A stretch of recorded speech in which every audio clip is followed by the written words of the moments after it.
Hello, my crafty friend, and thank you so much for joining me in today's junk journal flip through video. I have totally jumped onto the bandwagon and created my own version of the tall French document journals. So apparently these have been trending in the junk journal paper craft community for a few months now, and I'm really sorry that I don't know who made the first one and started this trend. I would love to give credit where credit is due, but I only came across these kinds of books about a month ago when I found one created by, I think her name is Journal Breeze, and she made a really cool journal in one of these tall, skinny formats. And I just thought it was so cool and decided it would be fun to explore a vertical space as opposed to the more traditional portrait shaped journal format. So yeah, I'll get into what I've done here. And so first and foremost, I had some French documents already in my collection that I bought, I guess, a year and a half ago when I first got into junk journaling. And I decided that this was the one I wanted to use for the journal cover because I just love the calligraphy. The way they've written the names, the way they've written what the invoice is for, it just looked so beautiful. And I love the old world feel. Like, this reminds me of the kind of thing you'd see in one of the shops in Diagon Alley in Harry Potter. Like, just the scroll with the name of the company inside it. And I also thought it was kind of fun and different that it's for dynamite. Dynamite.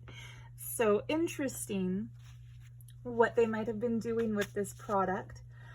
But I didn't want to use this as the actual cover for the journal because, as you can see, it's already really fragile and falling apart. But I wanted the grunginess.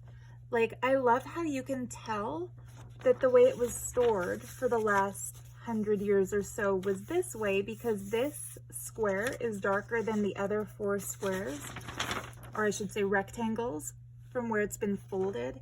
It's got sticky sort of stuff in the corners, so it might have been tacked up on somebody's wall. But yeah, it's really thin and fragile.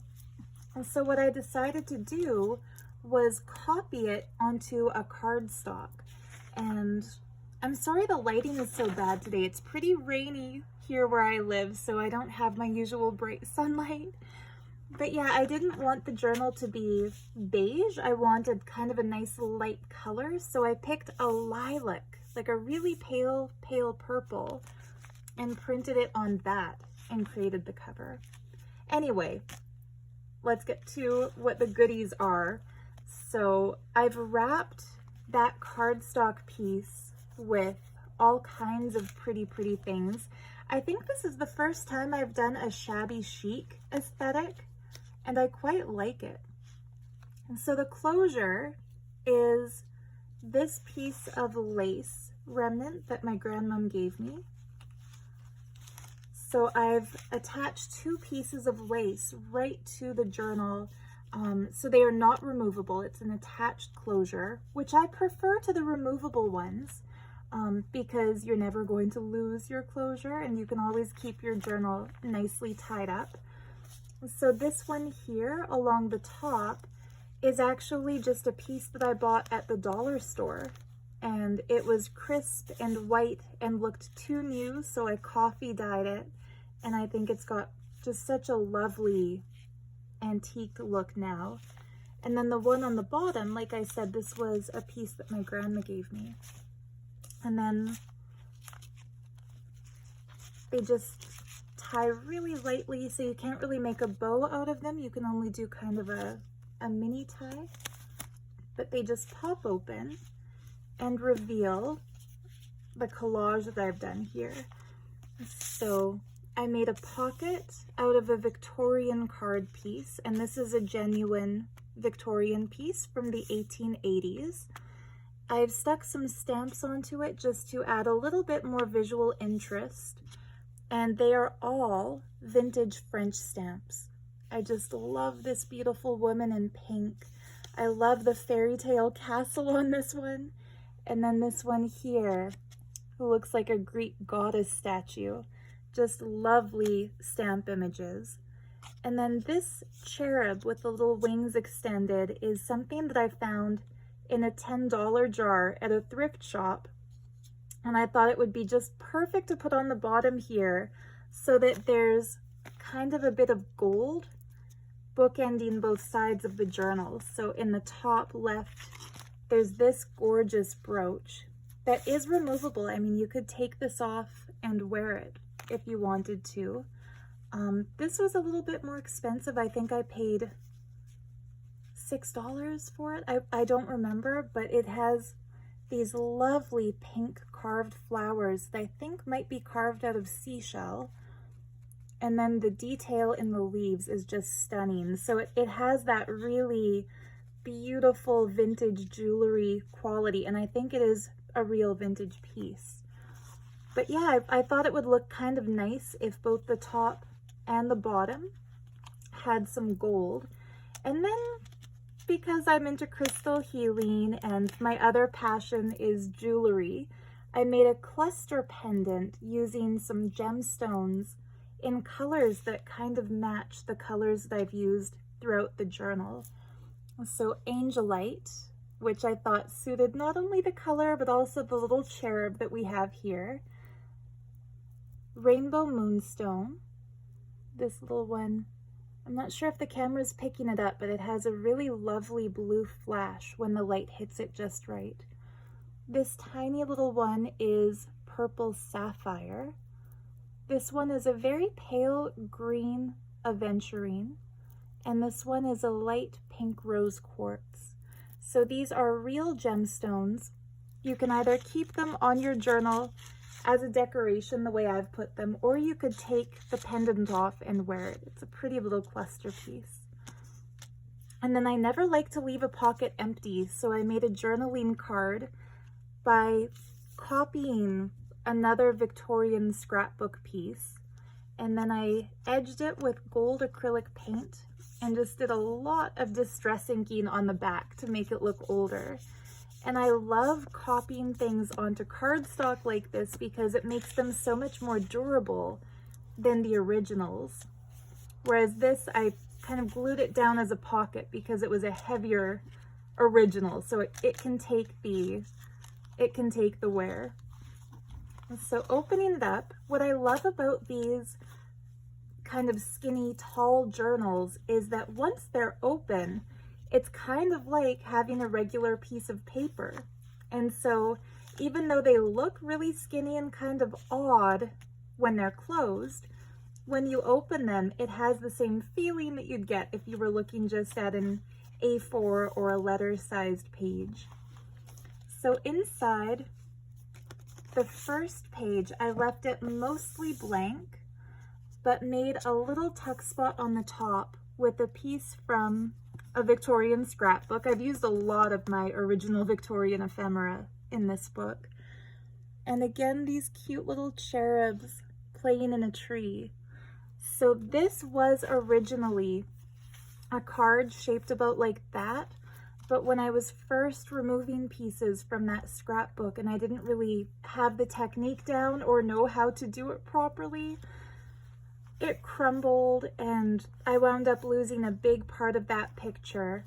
But this was so beautiful, the little cherubs in the tree, that I couldn't just throw it away. I knew I had to use it for something. And then I had the aha moment to use it as a tuck spot in this journal, and I think it just looks so cool. And then I filled that with some vintage book pages, so some music paper, and then this piece that came out of a 1960s needlework book that I found thrifting, and I just adore the aging on this. The way it's browned around the edges, the wear and tear, I think really adds to it. And I think it's kind of cool, their advertisement page. I find it fascinating, kind of from an anthropological perspective, to see the way ads were done back when advertising was still kind of a new industry compared to today. So I like how it says, have you heard about these? As if they're doing you a favor and teaching you something, when really it's advertising things. And then this is pretty cool too. So you can see what they're trying to sell you. It's funny, if your child is a poor reader, they still have those kinds of things. Like, I'll see clickbaity things online sometimes, trying to scare parents into buying their kids extra tutoring and stuff. Anyway, so yeah, you'll see the inside part of the cover. It looks really rough and distressed because I actually deliberately crinkled up the paper after printing it to give it more of an aged look, and that way it wouldn't be a stark new crisp sheet that would look too weird next to the Victorian pieces and the coffee dyed pieces. And I actually printed the back of the document on the back of the cover, and so that's where you get the line from and the aging spots. So I like to keep things kind of true to their originals when I'm doing printed work. So yeah, these you could use in your collaging or just keep them as part of your paper hoard, which is what I like to do. And then you have all of this space to write. So I tried to make this a writer's friendly junk journal. Okay, so a coffee dyed paper doily. This is vintage, I think, from the 90s. I found that in a thrift store in the Rocky Mountains, so it's pretty special. This little piece flips out, and this is an original, genuine French ephemera piece from 1916. And I just loved the stamps, the fonts. Again, the way that it's all written, the calligraphy was just so gorgeous. And then the first page, I made a pocket out of some fabric that my grandma gave me. And she has the best fabric stash. She's been sewing her entire life, so she has fabrics from, she doesn't even remember when, but I'm sure they're vintage. Not antique, but vintage. And then into that pocket, I've put another piece of genuine ephemera. So this cool thing was tucked into the back of the Victorian scrapbook that I bought. It wasn't glued down, it was just loose in it. And it's pretty cool. It's very heavy, like a thicker cardboard. At Northwestern Stamp Works, Railroad Bank Post Office, and business stamps. And I love the illustrations of these business stamps on it. You can tell people were either testing pens or just scribbling and doodling. I think this would have been like the back of a checkbook or something. And what's really cute is on the back, it took me a minute to figure out what this was. You know when you buy a self-inking stamp, the first few stamps come out really faded. So it looks like they were testing the ink in the stamp because it goes from faded to kind of okay to almost legible to perfect. So somebody testing that stamp on December 23rd, 1908, which is just so cool. The reason I decided to include this in this particular book is that I've done a lot of fabrics and a lot of flips and a lot of collaging in here. But if you want to actually write in the journal, you can put this behind the page as a writing board. So for example, there's lots of layers of fabrics and things here. But if you wanted to say write on this page, you can put this behind it, and then you have a solid surface to write on. And you just kind of have to slide it down as you work. But yeah, that's a really cool piece. I almost wanted to keep that for my hoard, but I think it just goes so well in this book that it gets to live with somebody else now. So the second page, this beautiful light blue background, all of these light blue pages throughout here are printables from a shop called the Paper Cameo. And I also discovered her shop through Journal Breeze videos, and I just fell in love with that light blue ornamental style. And so I did a little collaging on the back. Another one of these pretty lady vintage French stamps with some music strip. And then this is an ephemera piece I bought from the shop Forever French. Just a vintage stamp on its original envelope. Beautiful handwriting sample. And I love the cancellation stamped over the stamp because, again, there's that cool French castle. And I only put this little strip in it, which you could do some journaling on, or you could glue it down as a washi tape sort of a decoration. But I stuck that in there just to demonstrate that this is a functional tuck spot. So the next page here has a flip made from original Sears sample wallpaper. And it's vintage, it's got the fleur de lis, so there's something French. That flips up, this beautiful fabric flips over, and that just created a tuck spot where I've put some pretty green ledger paper. So lots and lots of journaling space. And if you're new to the world of junk journaling and wonder, it's like, okay, so this flips up, this flips over, you can write on this, but what do you do with the music paper? You could use that as a backdrop for collaging. People who use these as art journals will sometimes paint over that with gesso and then use that for a mixed media art page. Or they'll paint on it directly with acrylic paint. There's lots of things you can do with it. And then some people just keep these as collectibles or use them for memory keeping. Yeah, so this I think is my favorite spread in this journal. I just love how it came out aesthetically. I'm gonna move this aside now because I'm finding it visually distracts me here.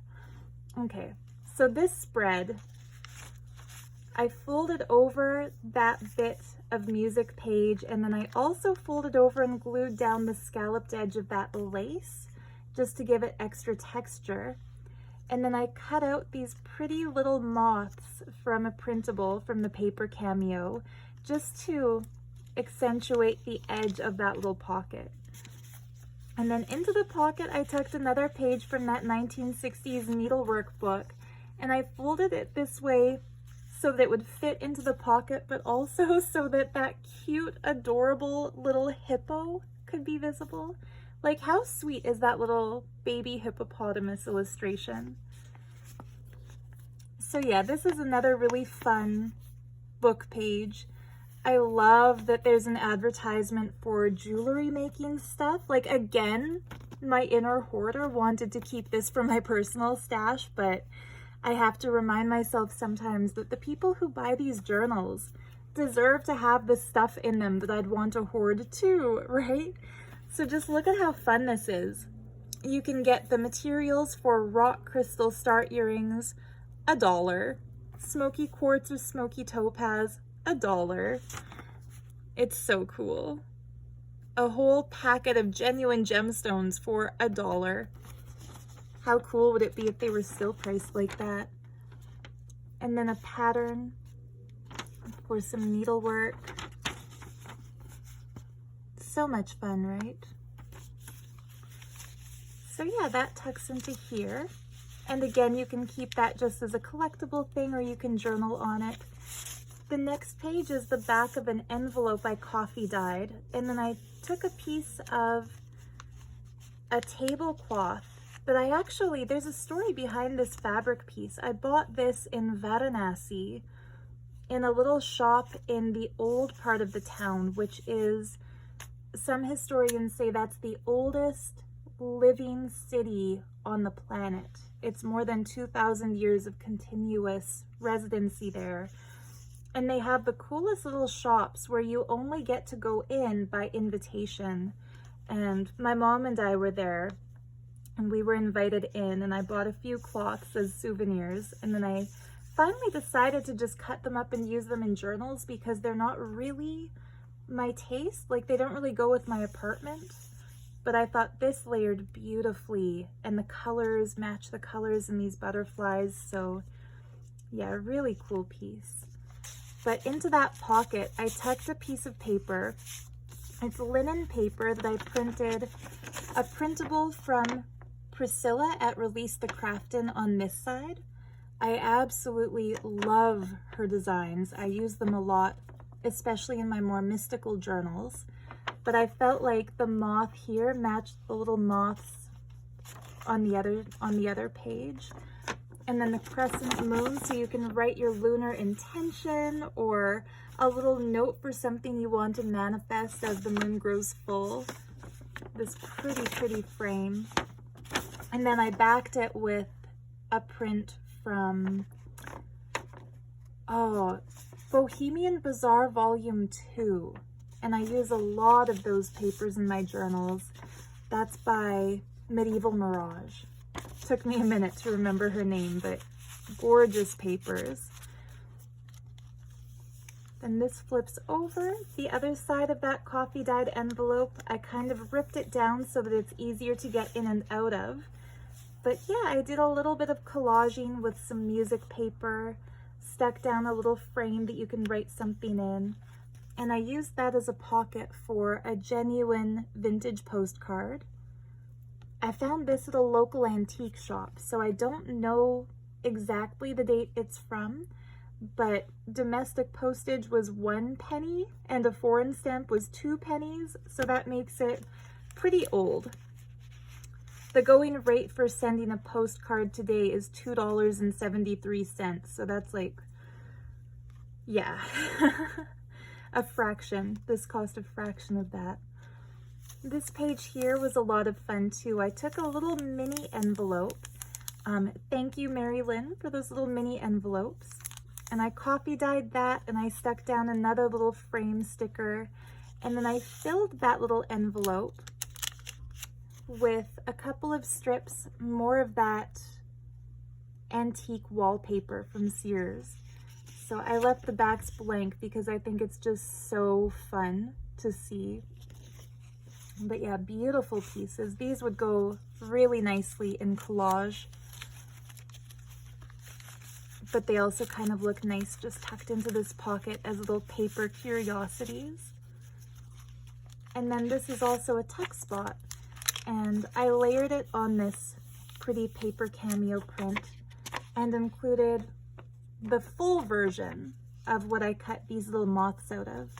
So this is actually, originally the way she had designed it, that would have been a full page print, but I printed out 4 per sheet to get this little cute mini size.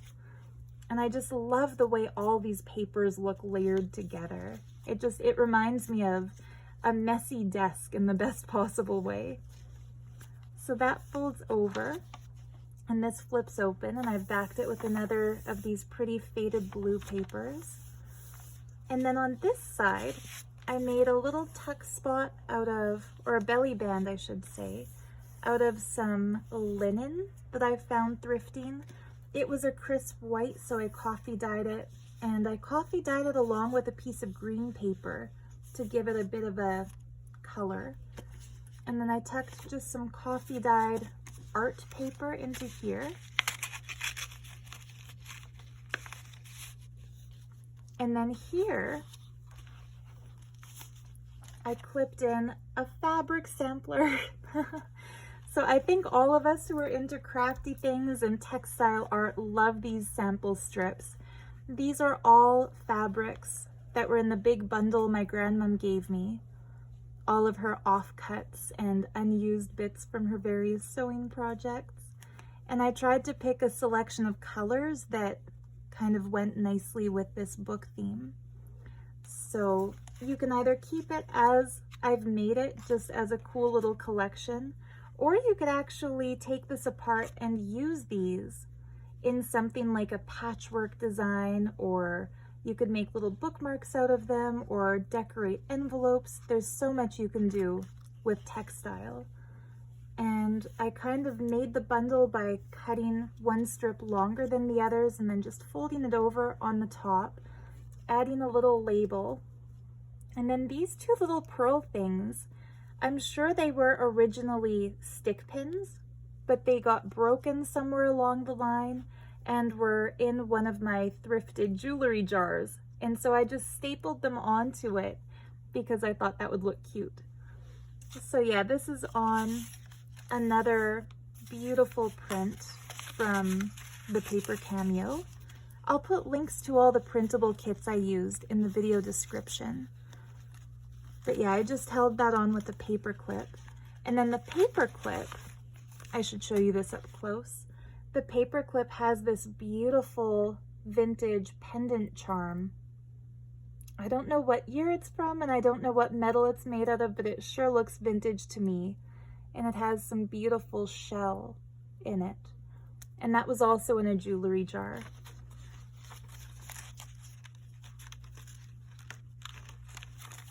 And then on the other side of that paper clip, I put a genuine Victorian calling card. I love the green color on these. It's so pretty. It's too bad there's a pencil line going down. I almost erased it, but then I thought, no, let's keep it authentic. And then all of this on the back, this was the paste that a lady had originally glued this into her scrapbook with. And I removed all of it, so it is smooth and it's not going to adhere to anything now. But I think it's kind of cool how the paste discolored it and created kind of a little frame. So that's an original piece. And then I did some layering here, another Sears vintage wallpaper sample. I'm tempted to say antique because they're so old. It's from 1927, but that's still 5 years away from being an antique. But 95-year-old paper is pretty cool. Another printed piece. Some coffee dyed lined paper with some coffee dyed lace trim. Another beautiful faded blue.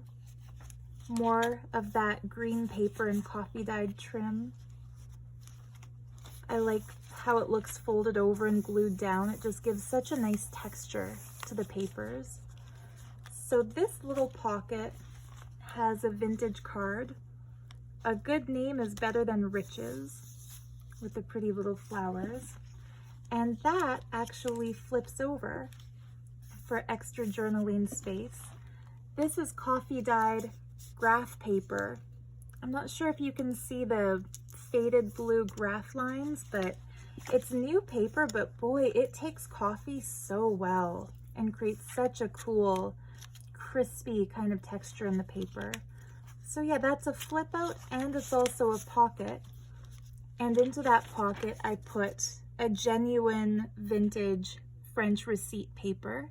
It's unused, blank on the back, so you could use that for journaling space or to keep in your paper collection. But it's pretty cool. Le couturier vendant le meilleur marché du monde entier. So the couture house that sells the best merchandise in the world, from Paris. So pretty cool. Then I love this page from that faded blue set. That beautiful fairy girl, the flowers, the trims. Another flip out page. And then that brings us to the center. So I took another French receipt page and copied that on one side. And on the other side, I copied a document from the 1600s. And then I cut it out exactly around the edges of where the document had naturally been frayed. So it gives that really cool old-fashioned look to the edges. And then in the very center, I put some coffee dyed baking paper, just for that nice crinkly tactile feeling. Yep, papers and textures, what's not to love? I really like the way she designs the edges of her papers, the Paper Cameo. I don't know the name of the owner of that shop, but she does such a cool job. Instead of just having a scanned vintage image, she gives it kind of a look like the papers have been layered. And that just, I feel like that really just adds something to these journals. That folds open. I love this pretty bird in the nest. The other side of that really gorgeous design. So yeah, these could be cut out individually and used in collage work. And then on this page, I felt like the opulent kind of gold background needed some opulent gold trim, so I stuck this tassel trim to it. And I also like the way that looks kind of hanging out the edge of the book. And then I put a little snippet from a sari on the other side of that. More of that coffee dyed writing paper. Another flip out page. This one I gave a little lace pocket with an antique French book page. I really love these antique French book pages. This was from a playbook, and I've said this in previous videos, I think, where I've shared other pages from that book, but it's neat that whoever had it wrote a lot of notes, handwritten notes in pencil. And so this would have either been a student taking notes about the play, or I like to believe it was an actor making notes about how they're going to deliver certain lines. But really fun little piece of history to have. And then I've had a lot of fun creating this little strip. So the other side of that Sears wallpaper, I made kind of a ladder of pockets by gluing down these pretty purple Sri Lankan train tickets. And then I stuffed each one with a little snippet of just baking paper. And I cut it out using pinking shears to get those pretty edges. And then I put 2 vintage postage stamps in each one. So one with a more new decorative stamp style and one really old stamp. So each of them has the baking paper plus 2 stamps. And I tried to pick a good variety so that there's no repeats and so that there's a cool mix of countries and places like India, Saint Thomé et Principe, and different aesthetics too. Like you have the botanical, you have the old car, you have something, whoops, what was this one again? A person with a book, that's pretty cool. And then in the top, another one of those beautiful French ladies. And a bird. So yeah, those could either stay here where I've put them in their little tuck spots, or again, you could take them out and use them for collage work. And since the paper was crumbling, I ripped a strip of printed document page and then just kind of glued it down as a hinge to give some extra strength. And I also glued down a strip of those pretty little moths from that other page design to hinge it here. So on this page, I created a long pocket using a wider cut vintage lace, and then I glued it just past the halfway point to make it into 2 separate pockets. So the bottom pocket has a page from a different antique French playbook. It's actually a 2-page spread. Really cool. For us paper lovers, it's really cool to get the different weights of paper. And then in the top pocket, I made one of these little booklets by stapling together an original page from the French architecture mini book that I bought. So this is genuine from 1912, and it's really fun. This is actually a table of measurements from French to English. So if an architect or an engineer was working with people on their team who come from a different country, it tells you, or it tells them, what the measurements that person would be familiar with are and what they are in meters, which is what the French had used. So an inch, which in French is un pouce, which also means thumb, and that's 0.02540 meters. A foot or a pied, 12 inches, etc., etc. So that's a fun little conversion table. And then more conversions here. And then this, I put one of these printed out in my last little book too, the We Fly at Starlight book, because I just think it's so much fun. When I ordered this book online, I saw the astrology signs and just loved those so much and knew that I had to have them in my collection. But when it actually arrived, I figured out it's not horoscopes. It's actually a calendar of feast days and patron saint days. And I think it's such an interesting, again, like from an anthropological perspective, Catholicism in the French world was so predominant that even an architect's and engineer's manual would tell you who's the saint of that day, which is just pretty fun, I think. So I backed it just with some pretty lace design paper, really, really faded, so you could use that for journaling space.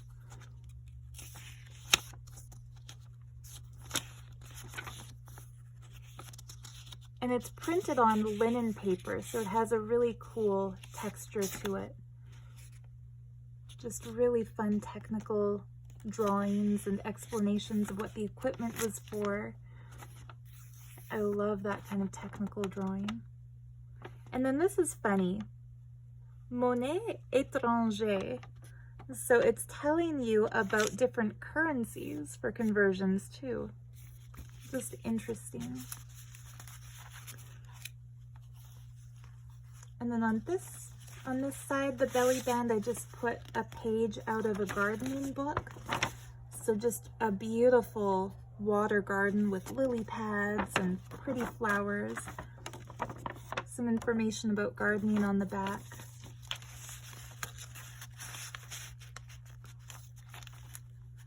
I always tell myself I'm going to do a quick flip through, and then I always wind up talking for like 40 minutes, so sorry.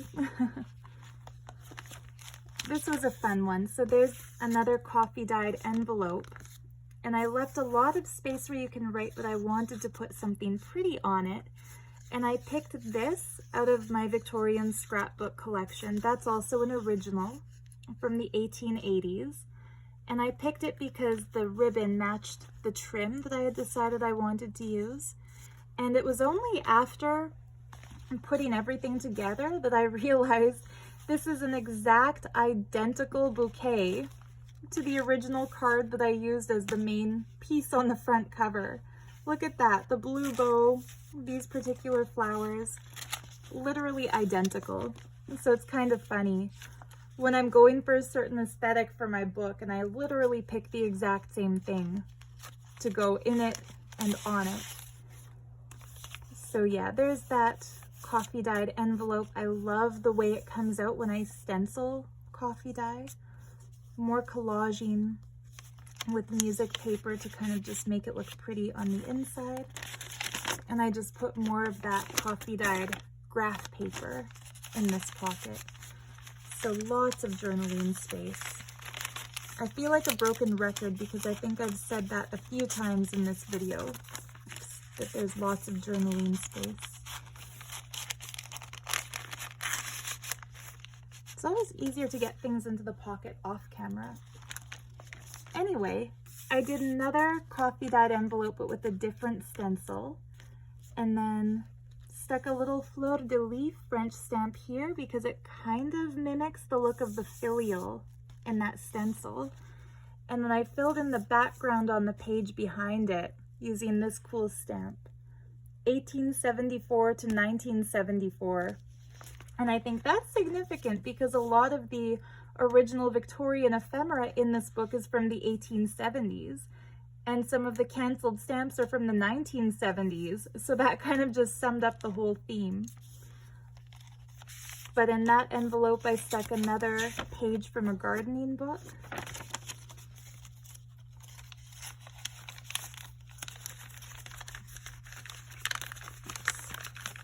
It doesn't want to go back in. Like I said, it's easier to do that off camera than when I'm filming. But I promise you, it does go back in. There. And then this flips over, and I created just kind of a little mini book by stapling more vintage French clay papers to it, and then there's the music page background. So this would be a really great place to collage things down. And just as ideas, again, if you're new to junk journaling, you could stick down post-it notes and write little notes to self, and you could paint this white and then write over top of it. You could stick Polaroids or printouts of your favorite photos onto it. Like, there's so much you could do. I had the idea the other day. So I was reading an article online about Victorian calling cards, and the author of that article wrote that in the Victorian era, ladies would have their silver tray next to the door where they would have calling cards left by their visitors. And they would go through their calling cards at the end of every day.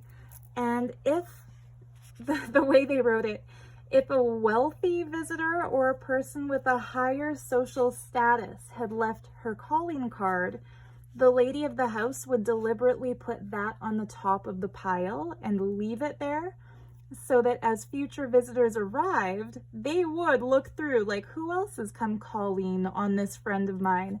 And so if there was a famous or a wealthy or a high status friend who had left their card, it was meant that their other friends would see that and think, ooh, wow, so-and-so visited her. And the author said that was like the social media wall of that day. So it's kind of like now you might look through your Instagram photos to see who liked it. And if somebody who you're excited about liked your post, you might get really happy. Or if somebody leaves you a happy birthday message on Facebook, you'll be happy. It's kind of cool that they had a physical equivalent. So I was thinking, since we don't really have that anymore, for example, you could print out the favorite notes that you've been left or comments that people have made on your photos and stick that down onto here. Because in the Victorian era, ladies would collage down their favorite calling cards and save those in their scrapbooks. Who's to say we can't do that now as well by printing things out? Anyway, pretty little tassel trim. And that brings us almost to the back of the book. So the other side of that fabric pocket from the front, I stuck some little post-it notes shaped like little typewriters and little writing lamps, just because they're cute. Here's the other side of that original French receipt. Beautiful antique French credit receipt. The other side of that coffee dyed doily. And then the back pocket is made from the other piece of the crumbled Victorian card. It was a calendar card from 1888. And here you see this pretty lady in her swing. I love the basket of flowers beneath her. So it's sad that so much of it crumbled away, but I'm glad I was able to salvage the cherubs in the tree and also the lady in her swing. Oops. I will glue that back down again before I send it. I guess the glue didn't stick on that edge. Anyhow, into that pocket, there's more of this coffee dyed grid paper. All of this space is open for writing and journaling. And I've also included this original antique postcard that came with my Forever French purchase. So there you have it, my take on the tall French document journal. I hope you enjoyed this flip through video. I hope it inspires you to do some crafting or do some journaling. And of course, if you want to own this book and all the goodies in it, the flower brooch, the cluster of gemstones, the tassel, the vintage shell pendant, I will be listing this at the same time I publish the video. It will be added to my Etsy shop called Art of Gems Stationery, linked in the video description below. Anyhow, thank you so much for tuning in. Much love to you. Happy crafting, happy journaling, and bye for now.